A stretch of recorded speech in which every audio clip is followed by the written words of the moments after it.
Au sein de la maison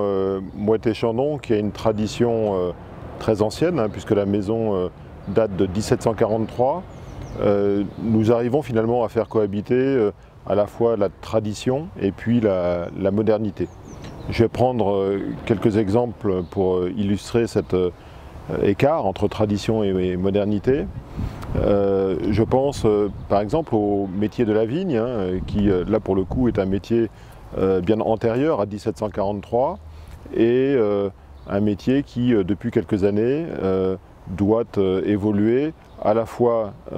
avec la mécanisation dans les vignes, mais aussi avec une volonté de viticulture durable, des référentiels qu'il faut appliquer dans les vignes, et nous arrivons à trouver le bon équilibre entre la tradition de la culture de la vigne et la modernité d'une viticulture durable qui soit respectueuse de son environnement. Le deuxième exemple que je peux prendre entre modernité et tradition, c'est l'œnologie. Je vais le prendre dans l'ordre de nos métiers.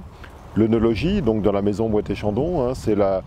science ou l'art de réaliser des assemblages de champagne, et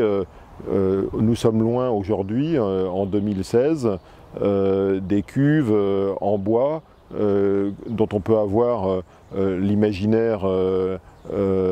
rempli. Nous avons des cuveries extrêmement modernes chez Moët-et-Chandon qui sont pilotées par ordinateur, mais là aussi l'équilibre est nécessaire entre l'ordinateur qui va piloter les vannes des cuves, mais l'homme qui est derrière l'ordinateur et qui pilote ces vannes pour obtenir l'assemblage Moët-et-Chandon tel qu'on le connaît depuis très très longtemps. Un autre métier auquel je pense, c'est le métier de la production. Donc le métier de la production, un exemple assez illustratif de cela, c'est le métier des remueurs. Vous avez probablement tous dans votre imaginaire du champagne ces personnes qui remuaient les bouteilles afin de déposer au fond de la bouteille dans le goulot le dépôt qui ensuite est éjecté au moment du dégorgement.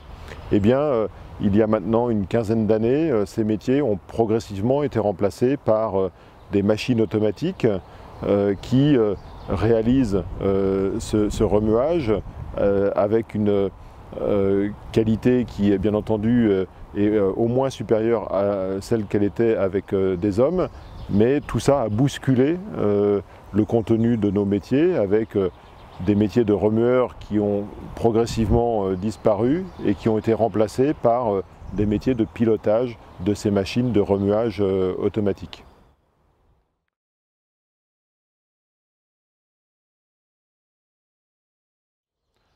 Dans le contexte d'évolution de nos métiers, qui progressivement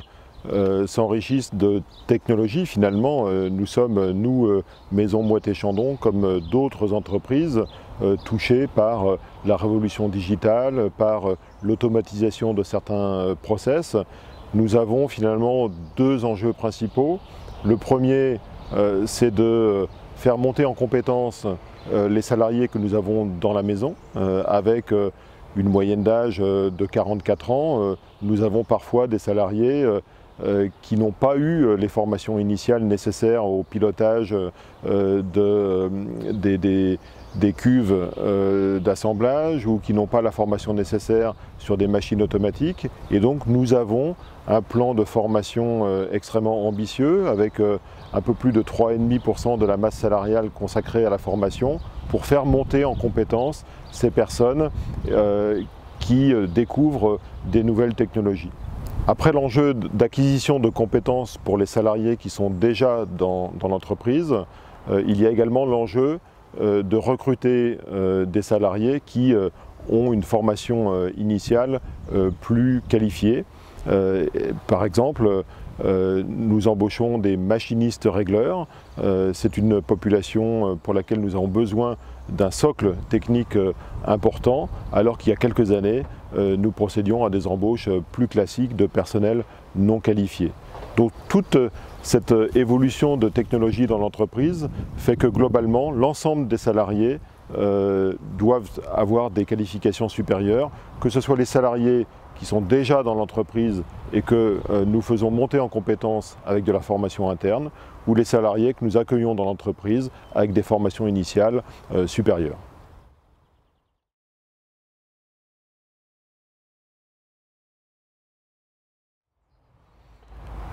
Si je devais me projeter dans l'avenir et que je dois retenir deux éléments forts ou deux enjeux principaux en matière de RH, je pense, et on parle beaucoup de digitalisation, moi je voudrais en retenir le point qui permet aux salariés de se connecter les uns avec les autres et de finalement échapper un petit peu aux lignes hiérarchiques en décloisonnant l'entreprise. Donc ça, je pense, c'est un enjeu extrêmement important d'être capable que les salariés de l'entreprise travaillent ensemble de manière transversale, et je pense que les outils digitaux vont nous y aider. Donc les outils digitaux, de ce point de vue-là, ne doivent pas être perçus par l'entreprise comme une contrainte, mais plutôt comme une solution pour les salariés dans le décloisonnement de l'entreprise. Et puis, le deuxième enjeu en matière de RH, il est, à mon avis, adressé à l'ensemble de la collectivité de travail de la maison Moët-et-Chandon. C'est comment, sur des métiers qui sont très divers, les uns sont dans les vignes à l'extérieur, les autres sont dans les caves à l'intérieur de la maison, d'autres sont sur les marchés internationaux, comment être capable de garantir la cohésion sociale de l'entreprise. Et pour ça, pour garantir la cohésion sociale, il faut non seulement une bonne qualité de dialogue social, mais il faut aussi que chacun arrive à évoluer dans une entreprise qui va changer de plus en plus vite. Lorsqu'on va être embauché chez Moët-et-Chandon, eh bien, on va faire plusieurs métiers dans sa carrière, et il faut en être non seulement conscient, mais aussi accepter d'apprendre pour évoluer en même temps que l'entreprise, en même temps que les technologies, pour conserver une employabilité sur la durée.